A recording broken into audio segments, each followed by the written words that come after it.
नमस्कार दोस्तों, मैं रिंकू कुमार आपका अपना YouTube चैनल फ्यूचर टॉप में आपका फिर से स्वागत करता हूं। आज है RRB group D special class. तो इस क्लास में आपको मैं सारे मोस्ट इम्पोर्टेंट क्वेश्चन में बताने वाला हूं। सारे मिक्स क्वेश्चन जो भी सारे मैथ से रिलेटेड जो भी क्वेश्चन है सारे कुछ बताने वाला हूं।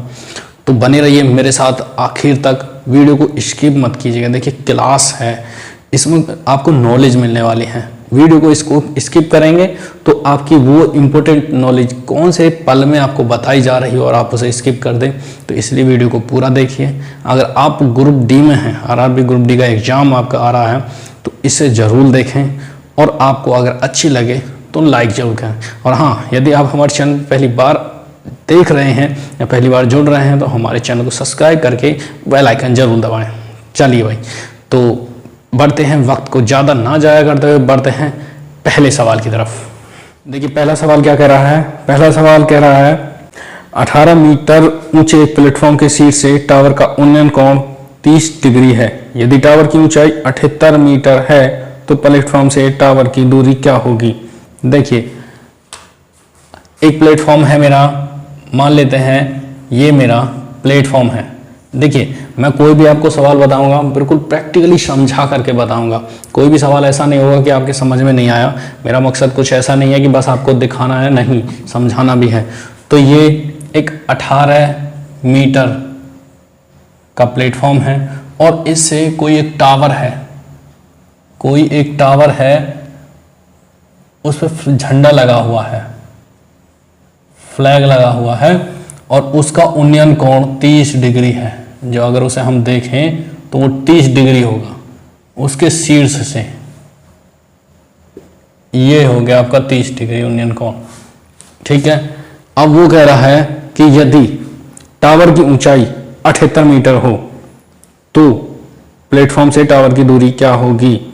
देखिए आप मुझे एक बात बताइए, इस पूरे की दूरी 78 मीटर देती, इस प्लेटफॉर्म की दूरी ऊंचाई 18 मीटर दे रखी है और इसकी ऊंचाई पूरे की 78 मीटर दे रखी है। यानी देखिए धरती से, ये कह रहा है कि धरती से पूरी इसकी ऊंचाई 78 मीटर है और इसके शीर्ष से इसका उन्नयन कोण 30 डिग्री बन रहा है। तो शीर्ष तक यानी 18 मीटर ऊंचाई तक इसका यहाँ से बेस लगेगा, तो यहाँ तक इसकी दूरी हो गई 18।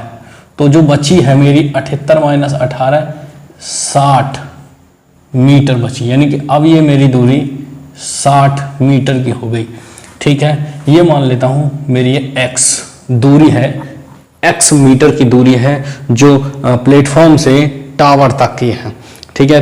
तो इसको मैं अब सॉल्व करता हूं। ये मेरा आ जाएगा 1030 इंटू, देखिए 1030 क्या होता है, मेरा होता है, मैंने एक वीडियो बना रखी है ट्रिग्नोमेट्री की, अगर आपने नहीं देखी है तो लिंक आपको डिस्क्रिप्शन में मिल जाएगी। एक उसमें ट्रिक है लाल बटे कक्का। तो इसका 10 का कोई भी जब हम 10 लेते हैं तो उसमें आता है लंब बटे आधार। तो देखिए मेरा लंब कितना है, लंब मेरा आ रहा है 60 बटे आधार मेरा आ रहा है x।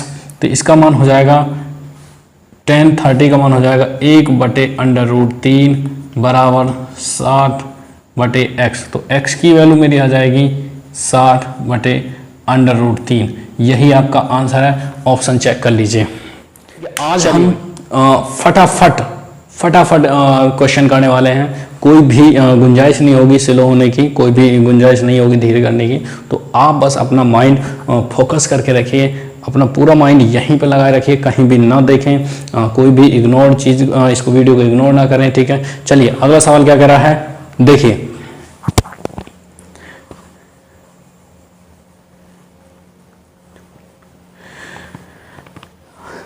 अगला सवाल कह रहा है x की पावर 3 + 3x² + 3x + 1।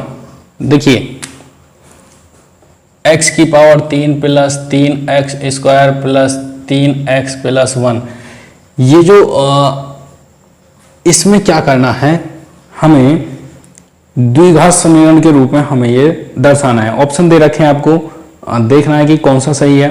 तो इसमें हम क्या करेंगे, देखिए ये मुझे ऐसा लगता है कि x + 1 की power whole cube, x plus 1 की पावर होल क्यूब का फॉर्मूला है।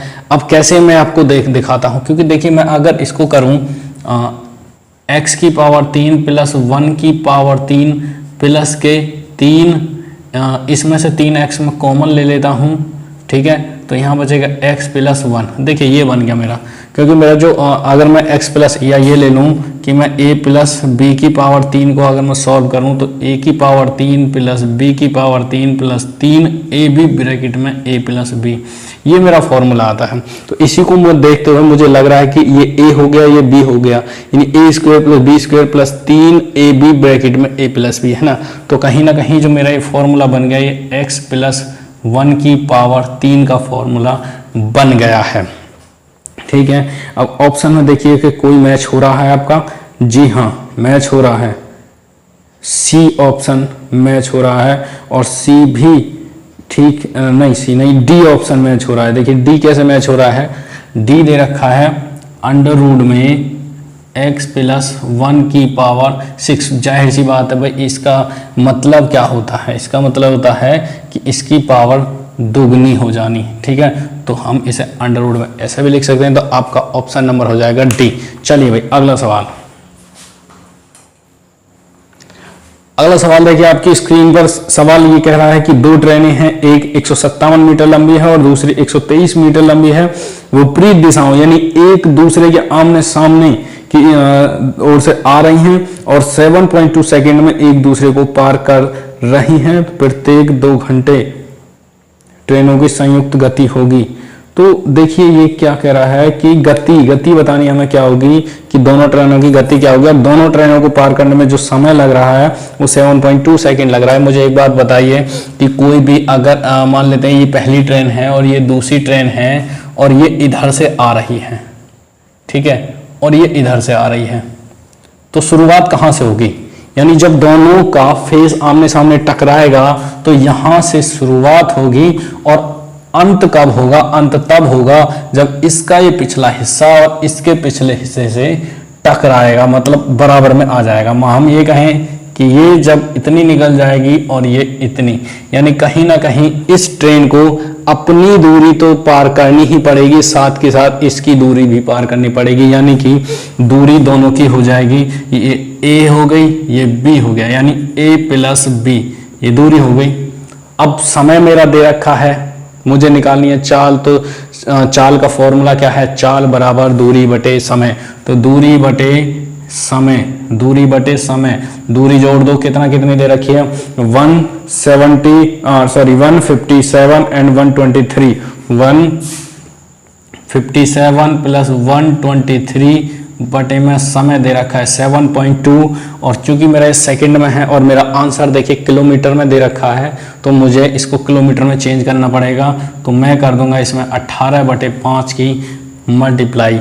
देखिए जब हम सेकंड को हम यानी मीटर को हम ये कह दे, देखिए ये भी मीटर में है, यदि हम मीटर सेकंड को घंटे में चेंज करेंगे तो 18, यानी बड़ा वाला ऊपर छोटा वाला नीचे, और जब बड़े को छोटे में चेंज करें यानी मीटर प्रति सेकंड में चेंज करेंगे तो छोटा वाला ऊपर रहेगा और बड़ा वाला नीचे रहेगा, यानी कि कम ज़्यादा, यानी ज़्यादा वाला नीचे रहेगा। अगर हम छोटे में चेंज करेंगे तो ज़्यादा वाले से भाग देंगे, क्योंकि ज़्यादा से भाग देंगे अभी तो कम आएगा, और जब अगर हम बड़े में करने से बड़े में चेंज करेंगे तो बड़े से मल्टीप्लाई कर देंगे।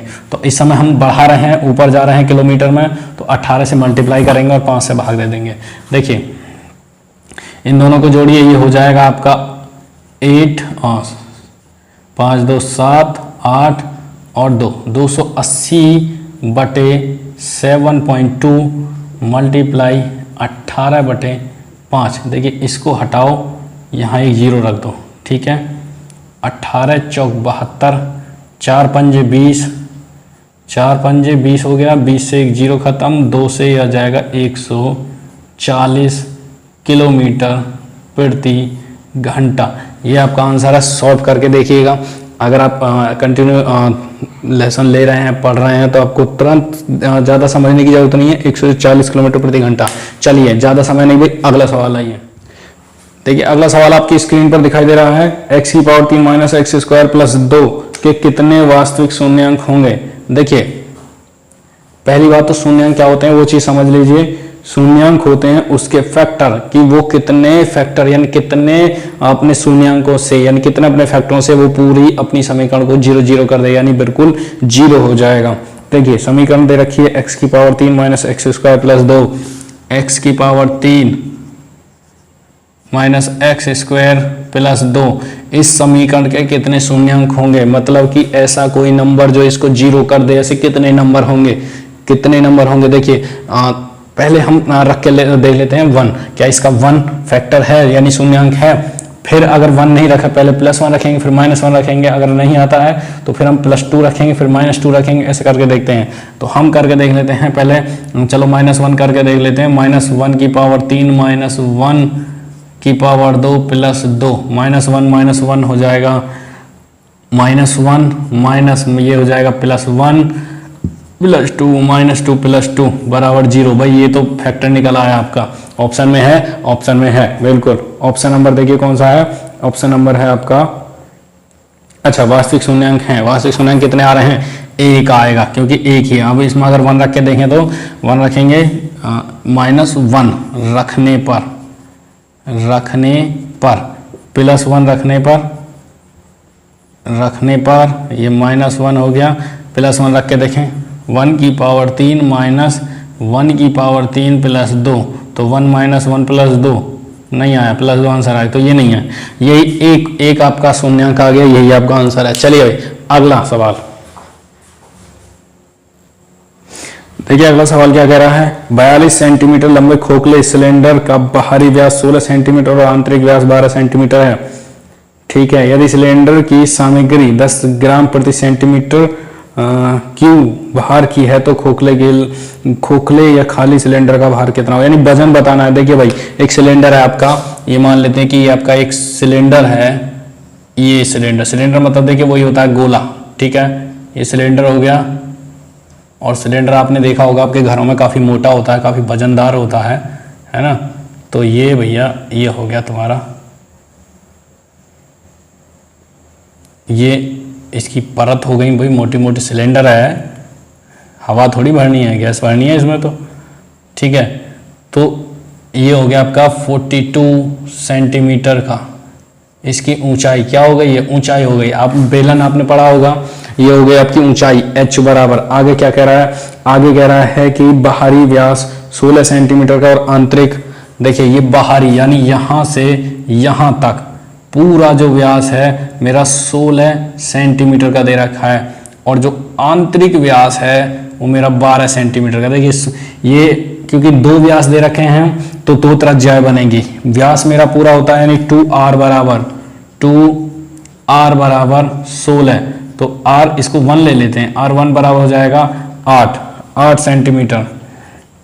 दूसरा देखिए 2r2 बराबर दे रखा है 12 सेंटीमीटर, तो r2 बराबर हो जाएगा 6 सेंटीमीटर। देखिए ठीक है, चलिए आगे बढ़ते हैं। आगे क्या कह रहा है, ठीक आगे कह रहा है सवाल कि यदि सिलेंडर की सामग्री 10 ग्राम प्रति सेंटीमीटर हो, चलिए ये चीज बात की है।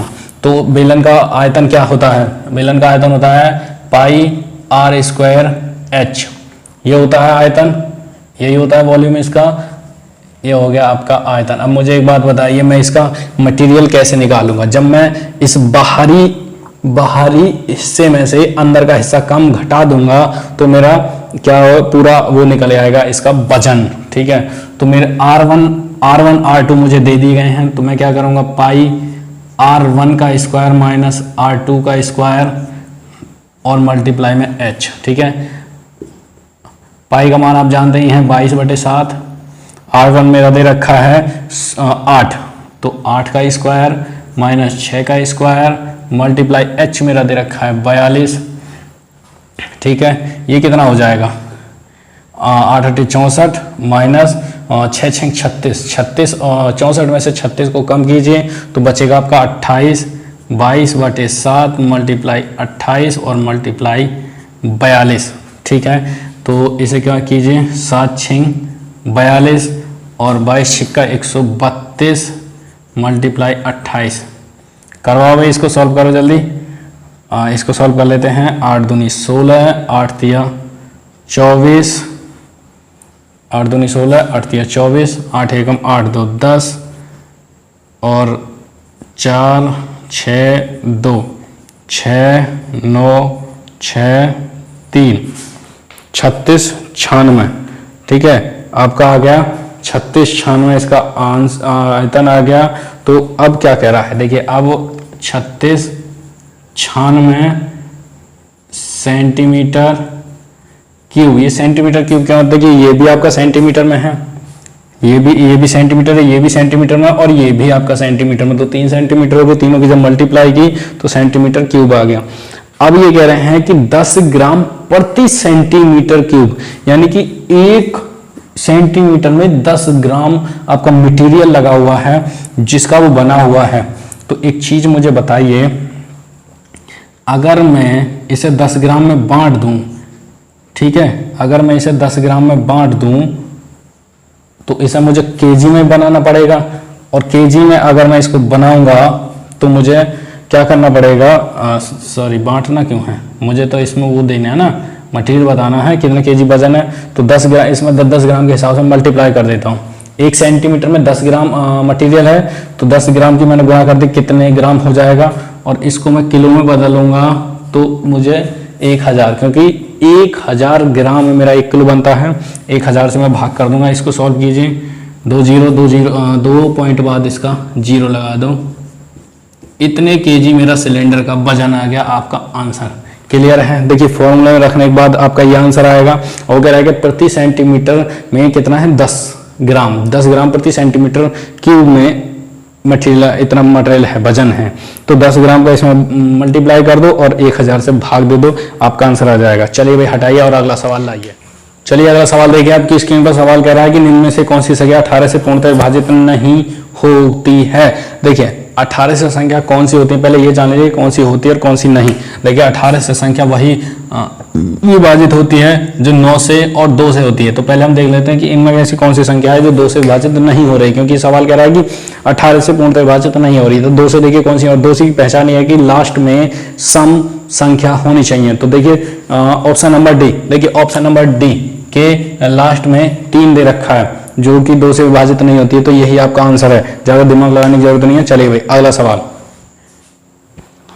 चलिए भाई अगला सवाल देखिए, बिल्कुल ज़्यादा भी दिमाग ना लगाएं। अगर आपका अगर एग्जाम में जाएं तो दिमाग को स्ट्रेस ना दें, बिल्कुल प्यार से करें, बिल्कुल क्लियरली पहले सवाल को पढ़ लें, फिर उसके बाद सवाल को हल करें।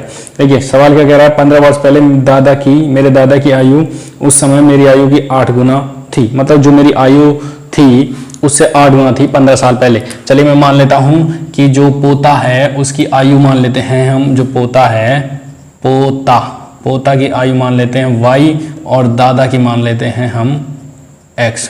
तो ये कह रहा है कि 15 साल पहले मतलब वर्तमान की आयु मान लेते हैं कि ये वर्तमान की आयु है, प्रेजेंट की आयु है।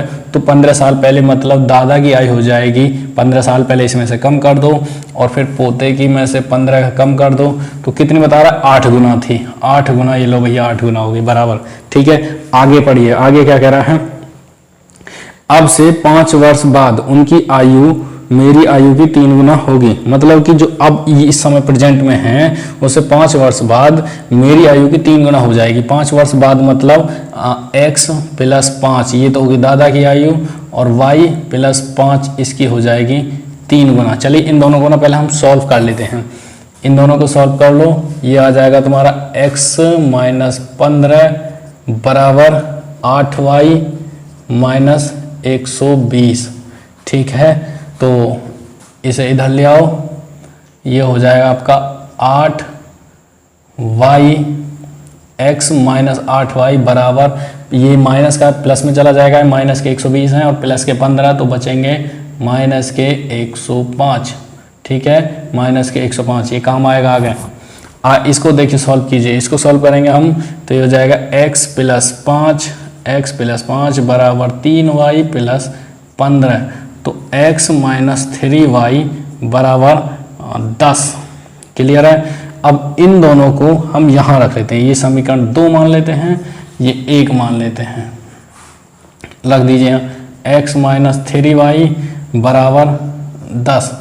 चलिए भाई माइनस प्लस माइनस हटा दीजिए, तो ये आ गया माइनस के 5y बराबर माइनस के 115, माइनस से माइनस खत्म, तो दादा की आयु निकल के आ गई, y किसकी मानी हमने, पोते की, तो y निकल के आ गई आपकी 23 साल, यानी प्रेजेंट टाइम में इसकी उम्र हो गई 23 वर्ष।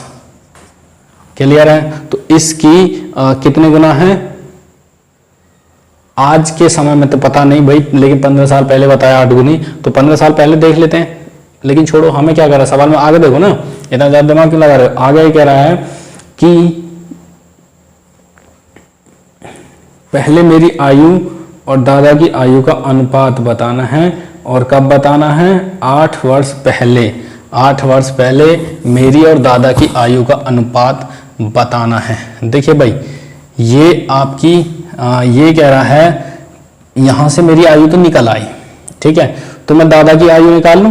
दादा की आयु कैसे निकलेगी, ये कह रहा है कि 5 वर्ष बाद, यहां देख लेते हैं, 5 वर्ष बाद 3 गुना हो जाएगी, तो 5 वर्ष बाद इसकी कितनी हो जाएगी, 5 वर्ष बाद इसकी हो जाएगी 28, और 28 की 3 गुना हो जाएगी 84, ठीक है, यानी कि 5 वर्ष बाद प्लस 5 साल बाद दादा की आयु 84 हो जाएगी, तो 5 साल कम कर दो, कितनी रहेगी, 79 होगी ना भाई। अभी तो 3 गुना ही है, 5 साल बाद 3 गुना आएगी, तो जाहिर सी बात है आज भी 3 गुना ही रहेगी, तो 23 3 69, ये हो गया। चलिए भाई, इसकी 69 साल आ गई और इसकी 23 साल आ गई। अब वो कह रहा है कि 8 साल पहले मेरी और दादा की आयु का अनुपात निकाली। चलिए 8 साल पहले का निकाल लेते हैं, तो 23 में से आज से 8 साल नीचे कम कर दो, 15 साल तो मेरी पोते की आ गई, अनुपात 79 साल में से फिर 8 साल कम करो तो 71 मेरी इसकी आ गई, तो 71 अनुपात 15 मेरा यही आंसर है। अगला सवाल आइए, देखिए अगला सवाल देखिए स्क्रीन पर। अगला सवाल कह रहा है tan square theta sec square theta bracket में cot square theta minus cos square theta का मान बताइए। ऑप्शन दे रखे हैं 0, -1, 1 और 2। देखिए कैसे करेंगे हम, tan square theta into sec square theta bracket में cot स्क्वायर थीटा माइनस के cos स्क्वायर थीटा। देखिए एक चीज़ समझिए, इनकी मल्टीप्लाई अंदर कर दो, ज़्यादा समय नहीं लगाएंगे। tan स्क्वायर थीटा sec को कर दो 1 cos स्क्वायर थीटा इंटू इसे तोड़ दो cos square theta upon sine square, अरे नहीं इसे कर दो ऐसे 1 tan स्क्वायर थीटा, ठीक है, माइनस फिर देखो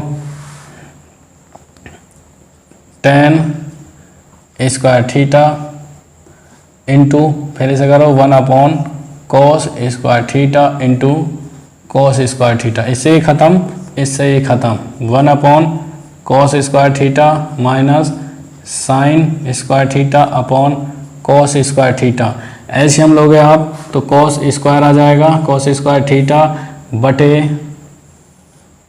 यहाँ हो जाएगा 1 minus sine square theta. 1 minus sine square theta आपका होता है cos स्क्वायर थीटा बटे में यहाँ भी cos स्क्वायर थीटा, दोनों खत्म, एक आंसर, यही आपका आंसर है। ज़्यादा समय नहीं लेंगे। चलिए अगला सवाल, अगला सवाल देखिए आपकी स्क्रीन पर दे रखा है a plus b plus c बराबर 0 हो तो तब इसका मान बताइए। देखिए चलिए ज़्यादा दिमाग नहीं लगाएंगे, a plus b plus c बराबर 0, ठीक है। चलिए मान लेते हैं a plus c plus b बराबर 0, हम रख देंगे जहाँ भी आएगा, और इस सी से हम कर लेते हैं a प्लस बी बराबर माइनस के सी, ठीक है। दोनों पक्षों का वर्क कर दीजिए, square of both side, square of both side, ठीक है, बोथ साइड का स्क्वायर कर दीजिए, तो ये हो जाएगा a प्लस बी का होल स्क्वायर प्लस माइनस सी का होल स्क्वायर बराबर, ठीक है। तो ये हो जाएगा आपका a square plus B square plus 2ab बराबर के सी स्क्वायर को इधर ले जाइए और 2b को इधर ले जाइए, a square plus B square minus के सी स्क्वायर बराबर माइनस के 2ab।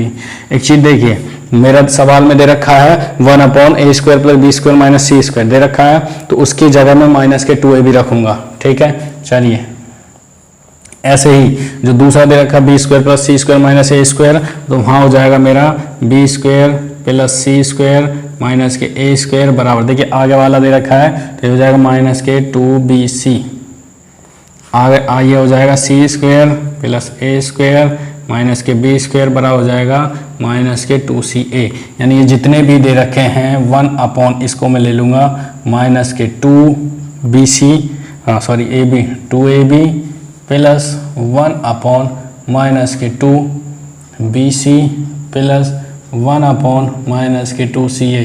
मैं 1/2 माइनस के 1/2 बाहर निकाल लेता हूँ, तो ये मेरा रह जाएगा 1 upon ab plus 1 upon bc plus 1 upon ca। इनका एलसीएम लूँगा abc माइनस के 1/2 बाहर रहेंगे, ये हो जाएगा a plus b plus c, ठीक है। जो कि मेरा पहले ही दे रखा है कि a plus b plus c बराबर 0, तो ये मेरा अगर पोर्शन 0 है तो नीचे या ऊपर या कुछ भी हो, अगर मेरा एक पोर्शन 0 है तो पूरा आंसर हो जाएगा मेरा 0। यही आपका सवाल का आंसर है। चलिए अगला सवाल देखिए आपकी स्क्रीन पर, ए बी सी किसी कार्य को 20 दिन 30 दिन और 60 दिन पूरा कर सकते हैं। ए अकेला कार्य करता है किंतु प्रत्येक तीसरे दिन बी और सी उसकी मदद करते हैं। भाई ये सवाल तो मैंने करा रखा है आपको एक वीडियो में, चलिए कोई बात नहीं, लेकिन फिर भी हम कर देते हैं। देखिए ए कर रहा है 20 दिन में, बी कर रहा है 30 दिन में, ठीक है, डी और सी कर रहा है 60 दिन में। तो पहले देखिए टोटल काम कितना आ गया, टोटल काम हो गया इसका 60 और ये इसकी कैपेसिटी आ गई 3, 2 और 1, ठीक है। अब सवाल कह रहा है कि ए कार्य करता है, ए कार्य करता है 3 की क्षमता से काम करेगा तो एक दिन में काम 3 करेगा, दूसरे दिन काम करेगा तो दूसरे दिन भी 3 करेगा, लेकिन तीसरे दिन बी और सी उसकी मदद कर देते हैं, यानी दोनों मिलकर के 3 की एफिशिएंसी से मदद करते हैं। 3 ये और 3 ये, तीसरे दिन हो जाएगा काम 6, ठीक है। तो 6 3 दिन में काम कितना हुआ मेरा 12, कितना हुआ 12, एक दिन में कितना होगा 4, कितना होगा 4, कितने दिन में काम कुल खत्म होगा फिर 4 बराबर 15 दिन। यही आपका आंसर है, ज़्यादा समय वेस्ट मत कीजिए। चलिए अगला सवाल, चलिए अगला सवाल देखिए आपकी स्क्रीन पर, ये लिखा हुआ है 999 सही 1/7 प्लस इतना इतना इतना का सरलतम रूप क्या होगा। देखिए कितना है 6/7 तक, यानी कि 999 में 6 जगह जोड़ने के बाद में फिर ये फ्रैक्शन है। तो देखिए सबसे पहले क्या करेंगे, हम 999 को पहले जोड़ लेंगे, कितनी बार है 6 बार है, प्लस उसके बाद आप क्या करेंगे कि ये हो जाएगा आपका 1/7 plus 2/7 plus 3/7 plus 4/7 plus 5/7 plus 6/7। चूंकि इनके हर एक जैसे हैं तो एलसीएम मेरा पूरे का 7 आएगा और सबको जोड़ लीजिए, 6 5 11, 4 15, 3 18, 2 20 और 1 21। इसको देखिए, इसकी मल्टीप्लाई कर लेते हैं, 6 9 54, 6 9 54, 5 59, 6 9 54, 5 59, ठीक है। ये आ गया 3, इसमें 3 जोड़ दो तो 5 9 9 7, ये आपका आंसर आ गया, सवाल हल। चलिए ज़्यादा टाइम वेस्ट ना करें, अगला सवाल लाइए। देखिए अगला सवाल आपकी स्क्रीन पर दिख रहा है, 500 मीटर की दौड़ में बी ए से 45 मीटर आगे दौड़ना प्रारंभ करता है। देखिए बी 45 मीटर पहले दौड़ना आरंभ कर देता है और जब ए दौड़ में जीत जाता है, लेकिन ए दौड़ में जीत जाता है जबकि बी अभी भी 35 मीटर पीछे है। देखिए ये आपका कोई 500 मीटर का ये रास्ता है, 500 मीटर का रास्ता है, ए दौड़ना शुरू करता है, लेकिन यहाँ से 45 मीटर आगे बी दौड़ना शुरू करता है और जब हमारा ए यहाँ पहुँच जाता है, ए यहाँ पहुँच जाता है तो उससे 35 मीटर पीछे यहाँ पर बी आता है। तो बी ने कितनी दूरी कवर की, भाई ए ने तो पूरी 500 मीटर दूरी कवर कर ली, पूरी 500 मीटर दूरी कवर कर ली, बी ने कितनी करी है 500 में से 45 तो यहाँ कम हो गया और 35 यहाँ कम हो गया, तो 45 और 35 हो गए 80, तो कितनी दूरी करी है 420। तो भाई इनकी दूरी ही इनकी रफ्तार को शो करेंगी, यानी उनके जो समय है उसको शो करेंगी, चाल यानी दूरी यानी जो भी है इनकी गति यहीं से शो होगी। तो ए बटे बी बराबर 500 बटे 420, या इस अनुपात में कर सकते हैं हम, ये अनुपात में कर लीजिए 500 अनुपात 420, 0 0 खत्म, 50 25 21 आ गया, 25 21, यही आंसर है। चलिए अगला सवाल, चलिए अगला सवाल देखिए आपकी स्क्रीन पर। अगला सवाल कह रहा है कि 3 घंटियां हैं क्रमशः 18 24 और 30 मिनट के अंतराल पे बज रही हैं, 18 24 और 30 मिनट के अंतराल पे बज रही हैं, 10 बजे वे एक साथ बजी थी, तो 3 पुनः कब बजेंगे? देखिए 18 24 और 30, 3 घंटियां हैं, 18 24 और 30 मिनट का जो एक 18 मिनट बाद बजेगी और दूसरी 24 मिनट बाद बजेगी और तीसरी बजेगी आपकी 30 मिनट बाद। तो पहले तीनों संख्याओं का लैसा निकाल लीजिए, लैसे कितना आ जाएगा, तो हम इनका लैसा निकाल लेते हैं। तो देखिए लैसा आ जाएगा मेरा 360 360 360 में देखिए ये बज रही है 20 बार, ये बज रही है 24 दूनी 24 पंजे 120, 5 तिया 15 बार, और ये बज रही है आपकी 30 एकम 30, 30 दूनी 60, 12 बार। ठीक है, तो लेकिन 360 मिनट बाद ये फिर से एक साथ बजेंगी। तो ये देखिए ये तो मैंने वैसे ही लिखा है, छोड़ो इसे, 360 बटे 60 मिनट का 1 घंटा होता है, यानी 6 घंटे बाद ये फिर से एक साथ बोलेंगी। और वो कह रहा है कि 10 बजे ये एक साथ बजी थी, तो 10 में 6 घंटे और जोड़ दीजिए, तो 4 बजे ये फिर से एक साथ बजेंगे। चलिए ये आपका आंसर है, 4 बजे आ गया, 4 बजे ये आपका आंसर है। चलिए अगला सवाल लाओ भाई। देखिए अगला सवाल आपकी स्क्रीन पे। अगला सवाल कह रहा है कि 20 लीटर मिश्रण में 60% अल्कोहल है, उसमें कितना पानी और मिलाया जाए कि मिश्रण में 30% अल्कोहल मिल जाए। भाई देखिए भाई, पहली बात तो देखिए मजा आ रहा है क्लास में। चलिए तो ये कह रहा है कि एक 20 लीटर का एक मिश्रण है, उसमें 60%, देखिए 20 लीटर का 60% कितना हो गया? 20 लीटर का 60% यानी 6/10, ठीक है, तो ये हो जाएगा 12, यानी 12 लीटर इसमें अल्कोहल है, ठीक है, और इसमें 8 वाटर है। वो कह रहा है कि इसमें, इस मिश्रण में, इस घोल में कितना पानी और मिलाया जाए कि इसकी जो मात्रा है, जो अल्कोहल की मात्रा है, वो यहाँ 60% ना रह करके 30% रह जाए। हमें पानी बढ़ाना है, तो जब पानी बढ़ाएंगे तो जाहिर सी बात है ये कितनी रह जाए? 30% रह जाए। ठीक है, तो जब हम पानी डालेंगे तो ये जो क्वांटिटी है ये बढ़ेगी। ठीक है, तो सबसे पहले मेरा देखिए कितना है, मेरा है 12 लीटर विलियन है, 12 लीटर विलियन है बटे कितने घोल में से है? 20 लीटर घोल में से। अब उसमें और मैं क्या मिलाऊंगा? पानी मिलाऊंगा, तो मेरे घोल बढ़ेगा, तो मेरा घोल हो जाएगा 20 + x।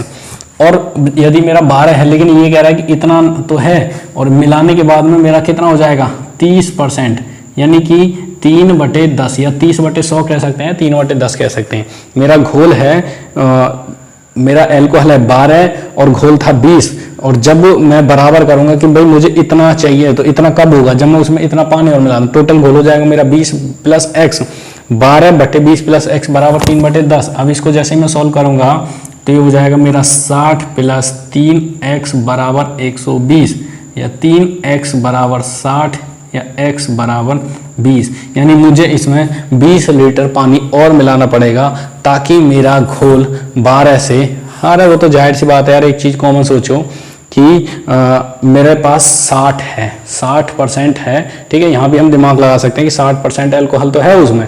वो कह रहा है कि आधा का होगा भाई, कितना घोल है? 20 लीटर का, तो 20 लीटर और दे मारो उसमें पानी, ये घोल आधा हो जाएगा ना। क्लियर है ना? चलिए भाई अगला सवाल। अगला सवाल देखिए आपकी स्क्रीन पर।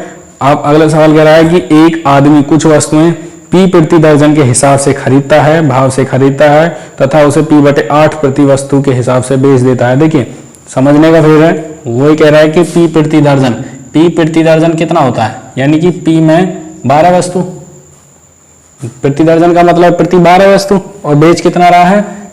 P प्रति 8 वस्तु, है ना। तो कह रहा है कि कितना लाभ मिलेगा। अब लाभ कितना यार, जाहिर से बताओ, 12 खरीद रहा है, 8 बेच रहा है, कितनी बचा रहा है, कितनी बचा रहा है, 4 बचा रहा है, कितनी बचा रहा है, 4 बचा रहा है, किस पे बचा रहा है, 8 पे बचा रहा है। प्रतिशत निकाल दो, 1/2 50%, ये आंसर है। देखो चुटकियों में, मिनट में, ठीक है, मिनट छोड़ो सेकंडों में सवाल 50% का। चलिए अगला सवाल लाइए, चलिए अगला सवाल देखिए आपकी स्क्रीन पर। अगला सवाल कह रहा है कि 40 छात्रों की औसत आयु 15 वर्ष है। 10 नए छात्रों ने प्रवेश लेने से औसत आयु में 0.2% की वृद्धि हो गई। तो देखिए अब मुझे एक चीज बताइए कि उसमें 40 छात्रों की औसत आयु, जो 40 छात्र हैं, 40 छात्रों की औसत आयु, स्टूडेंट की औसत आयु 15 वर्ष है ना। और जब 10 और छात्र आए, जब 40 में 10 छात्र और आए तो वो कितनी हो गई, 15.2 वर्ष हो गई।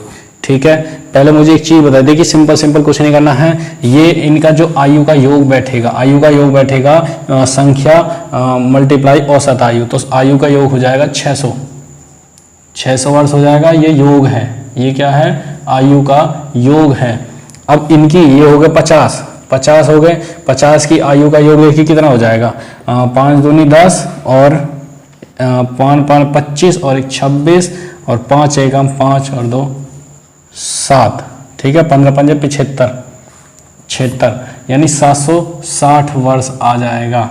कितने इनके, 50 का 760 वर्ष आ जाएगा। अब मुझे एक चीज बताइए, कितने बड़े हैं, 10, और यहाँ उम्र कितनी बढ़ गई, 160, ठीक है, तो एक पर कितनी उम्र आएगी, 16 वर्ष। यही आंसर है आपका, एक पर उम्र आ जाएगी 16 वर्ष, यही आंसर है। चलिए भाई ज्यादा समय नहीं, अगला सवाल देखिए आपकी स्क्रीन पर। देखिए कितना आसान सवाल है। सवाल है √6 मल्टीप्लाई बाई √15 बराबर x √10 हो तो x का मान ज्ञात करो। ठीक है, इसमें ऑप्शन भी दे रखे हैं √3 √6 3 और ये प्लस माइनस के 3। देखिए कितना है, √6 मल्टीप्लाई बाई √15, √6 मल्टीप्लाई बाई √15 बराबर x √10। देखिए एक चीज मुझे बताइए, अंडर की मल्टीप्लाई कीजिए, कितना हो जाएगा, अंडर में 90 हो जाएगा, तो मैं 90 गुणा 10 कर 9 गुणा 10 कर सकता हूँ, x √10। ठीक है, तो 9 का मेरा जो वर्ग मूल निकल के आएगा वो 3 आ जाएगा, 3 √10 बराबर x √10, √10 से √10 खत्म, x बराबर 3। ठीक है, तो देखिए जो भी चीज हमारी अंडर से निकल के आती है वो हमारी हमेशा प्लस माइनस दोनों सिंबल के साथ होती है। ये सबसे महत्वपूर्ण नोट करने वाली बात है। इसमें देखिए 3 भी दे रखा है और प्लस माइनस 3 भी दे रखा है, तो बच्चा यहीं पे कंफ्यूज हो जाएगा और 3 लगा के आ जाएगा, तो ये सवाल गलत है। जो चीज हमारी अंडर से बाहर आती है वो प्लस माइनस में होती है। ठीक है, चाहे कोई भी संख्या हो। चलिए भाई टाइम वेस्ट नहीं, अगला सवाल देखिए आपकी स्क्रीन पर। अगला सवाल कह रहा है कि यदि कोई धनराशि चक्रवृद्धि ब्याज पर देने पर 5 वर्षों में दुगनी हो जाती है तो यह 8 गुना कितने वर्षों में होगी। देखिए भाई ये कह रहा है कि दुगनी हो जाती है कितने वर्षों में, भाई 1 से कितनी हो रही है, 2 हो रही है, कितने वर्षों में, 5 वर्षों में हो रही है। कितने वर्षों में हो रही है, 5। ठीक है, तो मैं मान लेता हूं कि 2 की पावर 1 है तो 1 की वैल्यू आ गई 5। ठीक है, चलिए 5 गुणा 1 हो गया।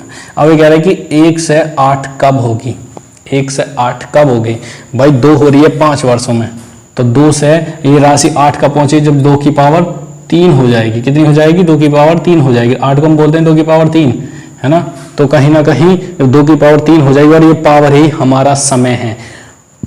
चक्रवृद्धि ब्याज में पावर ही हमारा समय है। ठीक है, और यहाँ 1 की वैल्यू 5 दे रखी है, तो 3 की वैल्यू क्या हो जाएगी, 5 गुणा 3 बराबर 15 वर्ष। यही आपका आंसर है। देखिए ये कह रहा है कि यहां से जब मेरी 1 से दुगनी हुई तो मुझे 5 वर्ष लगे, 5 वर्ष लगे। अब कह रहा है 1 से 8 होने में मुझे कितने वर्ष लगेंगे। देखिए 8 को बोलते हैं हम 2 की पावर 3। ठीक है, ये 2 की पावर 1 है तो 1 का मान मेरा 5 साल है, तो 3 का मान हो जाएगा 5 या 15 वर्ष। यही आपका आंसर है। चलिए 15 वर्ष आ गया, 15 वर्ष। अगला सवाल, चलिए अगला सवाल देखिए आपकी स्क्रीन पर। अगला सवाल क्या कह रहा है, अगला सवाल कह रहा है कि क्यूब रूट है, उसके अंदर ये आपका क्यूब रूट है उसके अंदर 441 प्लस 16 प्लस 4 है। तो इसका आंसर आपको बताना है। देखिए कितना इजी सवाल है। देखिए ये कितने का वर्ग है, ये 21 का होता है। तो 21 प्लस 4 प्लस 2, ठीक है, क्यूब रूट आ गया। 21 4 25 और 2 27, कितना हो गया 27 3 27। इस क्यूब रूट का मतलब होता है कि जब तक 3 एक जैसे फैक्टर नहीं होंगे, एक बाहर नहीं आएगा। तो क्या आ जाएगा 3 मल्टीप्लाई 3 मल्टीप्लाई 3 हो गए 3, तो एक आंसर आ गया 3। ये आपका आंसर है। चलिए अगला सवाल, ये अगला सवाल देखिए आपकी स्क्रीन पर। अगला सवाल कह रहा है राहुल किसी वस्तु को अंकित मूल्य पर 25% छूट लेकर एक वस्तु खरीदता है। राहुल ने एक वस्तु खरीदी जो एमआरपी पर 25% का डिस्काउंट लिया, उसे खरीदी और उसने 660 रुपये में बेचने पर उसे, यानी उसने सेल भी कर दी, एसपी भी कर दिया और 660 रुपये में बेचने पर उसे 10% का फायदा हो गया। यानी कि उसने अपने से जितने में उसने खरीदी थी उससे 660 में बेच दिया, उसे 660 में बेचने पर उसे 10% का फायदा हो गया। मतलब कि उसने वो वस्तु कितने में बेची 110% में। यदि मेरा 110% का मतलब होता है 11/10, यानी 10 की वस्तु 11 में बेच दी और कितने वो बेची 660 में। तो जरा देखें कि इसका कितना निकलेगा। तो ऐसे करते हैं कि इसमें 11 का भाग उल्टा कर देते हैं, 11 का भाग दे देते हैं, क्योंकि अब मुझे क्या निकालना है, ये निकालना है, ये निकालना है। तो इसको ऊपर कर दो और इसको ऊपर कर दिया तो 11 छिक्का 66, यानी 600 रुपये में उसकी खरीद थी। वो 600 रुपये में खरीदी थी और ये 600 रुपये कब था, जब उसने 25% का डिस्काउंट लिया था। तो 25% जो होता है, यानी उसने कितने में खरीदी थी, 3/4%, 3/4 वैल्यू थी इसकी 600, यानी 75% उसने खरीदी थी। तो 3/4, यानी कि अब अगर मैं ये 4 की वैल्यू निकालूं, यानी मुझे अब ये 4 की वैल्यू निकालनी है, तो इसको मैं ऊपर कर देता हूं और इसको नीचे कर देता हूं। 3 दूनी 6 और 4 दूनी 8, 800 रुपये मेरी ये वैल्यू आ गई, जो कि एमआरपी थी 800 रुपये। अब देखिए कैसे कैसे, फिर से समझ लीजिए। 25% का डिस्काउंट लिया तो मतलब 75% में उसे मिली। 75% का मतलब है कि 75% उसने खरीद करके उसने फिर वो 10% का मुनाफा कमाया और 660 में बेच दी। 10% का मतलब कि अगर वो 100% में खरीदा तो 110% में बेच दिया, यानी कि मेरा 10 की वस्तु 11 में बेची, यानी कि 660, तो 10 की वैल्यू मेरी 600 आ गई। और 600 उसका क्या है, 75% है, जो उसे 75% लाया था 25% डिस्काउंट लेके। तो 75% मतलब मेरा 3/4, 3/4 की वैल्यू मेरी 600 है। तो 4 मुझे पूरा 4 निकालना, 4 में से 3 की वैल्यू 600 है, तो मुझे पूरा 4 निकालना है। तो 4 की वैल्यू 800 आपका आंसर है। चलिए अगला सवाल देखिए। अगला सवाल आपकी स्क्रीन पर, अगला सवाल है 1 सेंटीमीटर व्यास वाली 8 सेंटीमीटर लंबी एक तांबे की छड़। देखिए कोई छड़ है आपकी, मतलब कोई तार है, वो 8 सेंटीमीटर लंबा है, ठीक है, 8 सेंटीमीटर लंबा है। ये देखिए 8 सेंटीमीटर लंबा हो गया और इसकी जो मोटाई है वो 1 सेंटीमीटर है। 1 सेंटीमीटर मोटाई मतलब व्यास बता रहा है, व्यास मतलब 2r बराबर 1 सेंटीमीटर, तो r बराबर हो जाएगा 1/2 सेंटीमीटर, ठीक है। टोटल लंबाई ही मतलब एक तरीके से बेलन के आकार का हो गया। अब वो कह रहा है कि इसको पिघला करके, ठीक है, पिघला करके ये क्या कह रहा है कि 18 मीटर लंबा एक तार बनाया जा रहा है, तो उसका व्यास बताना है सेंटीमीटर में कितना होगा। इसको पिघलाया, इसको पिघला के मेल्ट किया, मेल्ट करने के बाद में इसको एक 18 मीटर लंबा, ठीक है, 18 मीटर लंबा, यानी सेंटीमीटर से 18 मीटर लंबा एक तार बना रहे हैं। तो कितना लंबा बनेगा देखिए, इसको ये मेरा r हो गया और ये इसकी लंबाई यानी h हो गई, h बराबर 8 सेंटीमीटर। तो मैं ले लेता हूँ यहाँ इसका वो क्या होता है, क्षेत्रफल आयतन होता है पाई r² h। तो मैं r1 ले लेता हूँ यहाँ, तो पाई, ठीक है, r1 मेरा हो जाएगा 1/2 का स्क्वायर और ये 8, तो पाई 1/4, 8, 4 दूनी 8, यानी 2 पाई। मेरा जो इसका आयतन है, इसका वॉल्यूम है वो 2 पाई है, ठीक है। अब मैं क्या करूंगा कि इसको पिघला करके 18 मीटर मतलब जो मेरा 18 मीटर है उसको मैं सेंटीमीटर में कैसे, 1 मीटर में कितना होता है मेरा 100 सेंटीमीटर, तो इसमें 100 सेंटीमीटर में कन्वर्ट कर लूंगा। देखिए ये दूसरा चार बोले रहे हैं पार्ट, तो ये हो जाएगा मेरा 1800 सेंटीमीटर। 1800 सेंटीमीटर लंबा मुझे अब इसका पिघला करके तार बनाना है। तो कैसे बनाऊंगा, देखिए 2 पाई बराबर इसका बना रहा हूं मैं पाई R2 का स्क्वायर H, यानी पाई स्क्वायर ऐसे ही बनाएंगे, पाई से पाई खत्म हो जाएगा। 2 बराबर R2 कितना है मेरा, R2 मुझे निकालना है, R2 का स्क्वायर, और H मेरा दे रखा है 1800, ठीक है। तो ये मेरा आ जाएगा, इससे कट गया 900 बार, ठीक है। ये मेरा इधर आ जाएगा, यानी कि R2 का स्क्वायर बटे 1/900, ठीक है। जब मैं इसके रूट को हटाऊंगा, इसके स्क्वायर को हटाऊंगा, तो ये रह जाएगा मेरा R2 बराबर 1/30, ठीक है। अब मुझे व्यास बताएं, त्रिज्या तो मेरी आ गई, है कि मेरा त्रिज्या आ गई 1/30, लेकिन व्यास क्या होगा 2R बराबर 2 मल्टीप्लाई बाई 1/30, यानी 1/15। ये आपका आंसर है जो कि इस सवाल का। चलिए अगला सवाल देखिए, अगला सवाल देखिए, इसके ऊपर कितना अच्छा सवाल है। सवाल क्या कह रहा है कि 1 + 1 upon 1 + 1 upon 1 + 1 upon 1 + 1 upon 1 + 2 upon 3। देखिए ऐसे सवाल जब भी आपको आ जाए तो कोई ज़रूरत नहीं है, ऐसे सवाल जब भी आपको आ जाए ना तो बिल्कुल भी दिमाग मत लगाना। देखिए आज मैं आपको ऐसी ट्रिक बता रहा हूँ, ट्रिक नहीं है, ये मेरा एक्सपीरियंस है और ये कभी गलत नहीं होगा। देखिए इसमें ना पहले ये देखिए कि कितने प्लस के निशान हैं, कितने प्लस के निशान हैं, 5 प्लस के निशान है। कितने प्लस के निशान हैं, 1 2 3 4 5 प्लस के निशान, टोटल कितने 5। और लास्ट में अंतिम संख्या कितनी है 2/3। कितनी संख्या है 2/3। तो 2/3 को 5 बार, इन्हीं दोनों संख्याओं को 5 बार जोड़ते चले जाओ, ठीक है, ऊपर तक आपका आंसर आ जाएगा। देखिए कैसे, 3 और 2 5/3, 5/3, ठीक है, एक बार जोड़ दिया, ठीक है। अब देखो इन दोनों को जोड़ो, 5 3 8। ध्यान रखना जो चीज अब ऊपर रहेगी तो वो नीचे आ जाएगी, ठीक है। कैसे, देखिए चलिए ऐसे कर लेते हैं, हम ऐसे कर लेते हैं, 3 और 2 5, 5/3, तो 2 को हटाओ, 5 लिखो, 1 5 3 8, 8/5 ऐसे आ जाएगा, 2 हो गया। मतलब ऊपर चलो तो बटे वाला नीचे ही रहेगा। अब 8 और 5 13, 3 हो गया, 13 8 21, 4 हो गया, और 21 और 13 34 हो गया 5।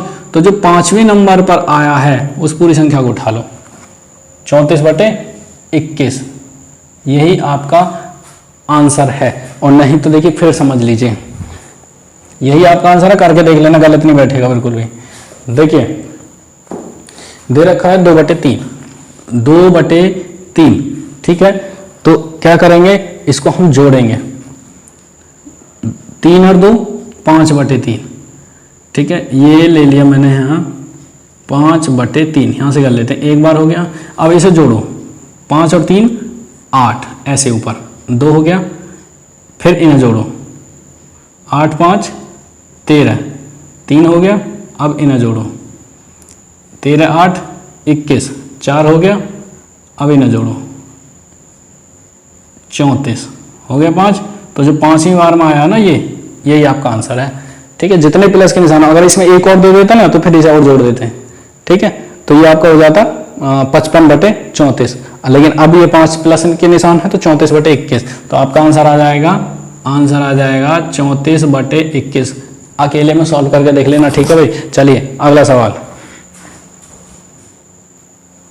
अगला सवाल देखिए आपकी स्क्रीन पर सवाल दे रखा है, 9 की पावर 19 + 6 को 8 से विभाजित करने पर शेष क्या आएगा। यार मुझे एक चीज बताइए, 9 है, अब 9 की पावर कितनी मिला दो, इसमें 19 दे रखी है, ठीक है, +6 का निशान, +6, तो 8 से विभाजित करेंगे। 9 की पावर कितनी भी कर लो, हमेशा शेषफल कितना आएगा, यहाँ से एक शेषफल आएगा, एक ही रिमाइंडर आएगा, ठीक है। तो कितनी भी पावर आ जाए हमेशा देखिए 9 की पावर 2 कर दो 81 हो गया, 8 2 80, फिर भी 1 आया, 1 कर दो 2 कर दो, बात एक ही है, यहाँ से 1 आएगा और प्लस 6, तो 1 + 6 = 7। आपका रिमाइंडर हमेशा 7 ही आता रहेगा, ठीक है, हमेशा 7 ही आता रहेगा। चलिए भाई अगला सवाल,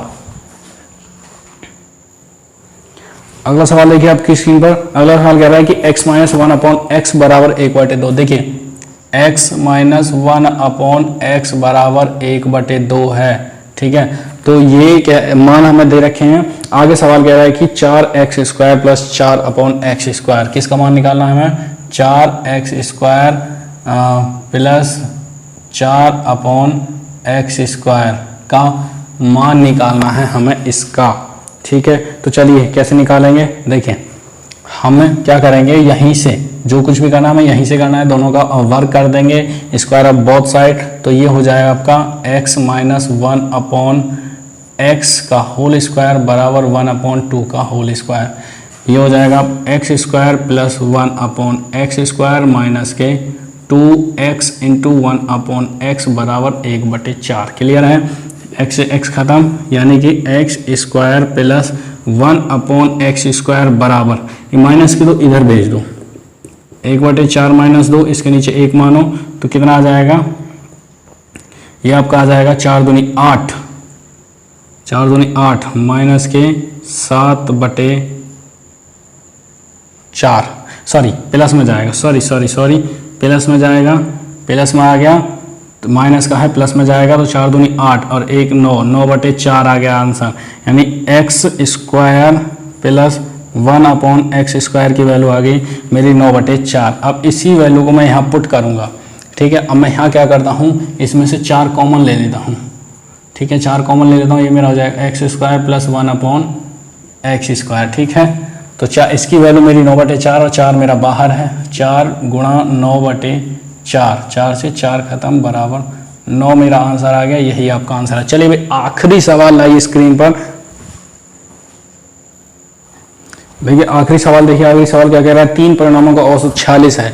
3 परिणाम है मेरे, 3 परिणाम है मेरे जिनका औसत दे रखा है मेरा 46, तो और इन परिणामों का योग जो मेरा हो जाएगा, योग मेरा हो जाएगा, योग बराबर 46 × 3 बराबर 3 × 6 = 18 और 3 × 4 = 12 और 1 = 13, 38, 138 हो जाएगा, ठीक है। आगे भी दे रखा है कि पहले 2 परिणामों का औसत 25 है, 2 परिणामों का औसत 25 है, तो इसके परिणामों का जो योग है वो मेरा हो जाएगा 25 दूनी 50, और 3 का ये है, 3 का 138, 2 का 150। चलिए घटा दें, 1 का निकल आएगा, घटा दो भाई, कितना बचेगा 8 और यहाँ 8, 88।